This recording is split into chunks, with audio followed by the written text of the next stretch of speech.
Les dégâts provoqués par un feu de cheminée peuvent être très importants. C'est pourquoi nous avons développé Métallotherm AT, un conduit isolé double paroi totalement résistant au feu de cheminée. Il a été conçu pour une utilisation sécurisée de vos cheminées à foyer ouvert.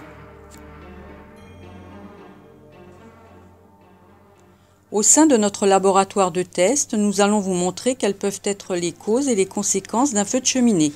Ces feux sont dans la plupart des cas provoqués par l'accumulation progressive de résidus goudronnés légers sur les parois intérieures des conduits de cheminée due à une combustion incomplète.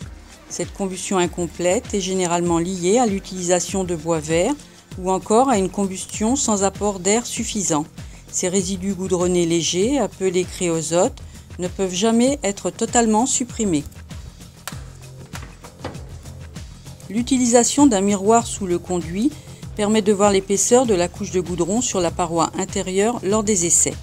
L'épaississement des dépôts de créosote est lié à l'évaporation répétée de résidus volatiles. Cette couche adhérente et fine de goudron peut être en grande partie éliminée par un ramonage régulier de votre cheminée. Cependant, cette couche de créosote a tendance à rester sur les parois, même après brossage.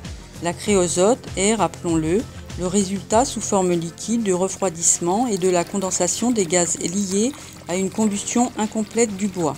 Lors d'une saison de chauffe, jusqu'à 15 litres de créosote sont ainsi produits. Lors d'une vive flambée dans un poêle à bois, l'eau qui s'évapore de la créosote crée une couche de goudron tout le long du conduit, composée d'éléments inflammables laissés par cette évaporation. La couche de goudron peut se consumer à partir de 400 degrés et jusqu'à 600 degrés Celsius. C'est ainsi que lorsque nous ouvrons la porte du poêle pour ajouter du bois, par exemple, la situation devient potentiellement dangereuse. L'apport soudain d'oxygène accélère la combustion et la température augmente rapidement dans la cheminée. Dès que la température dans le conduit est supérieure à 600 degrés, nous pouvons voir le départ d'un feu de cheminée grâce au miroir que nous avons placé à la base du conduit.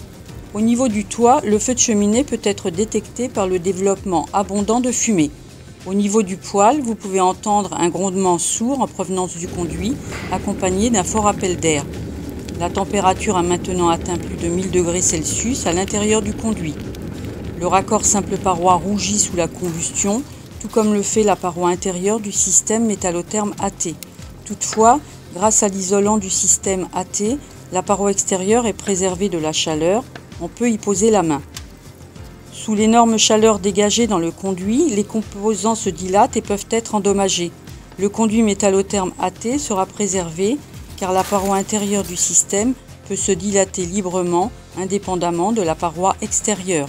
Une fois le feu terminé, tous les résidus qui encombraient votre cheminée auront été éliminés, y compris la créosote.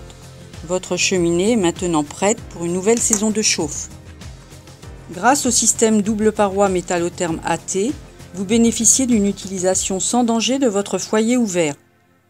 Le système Métallotherm AT a été créé pour assurer un niveau de sécurité incomparable.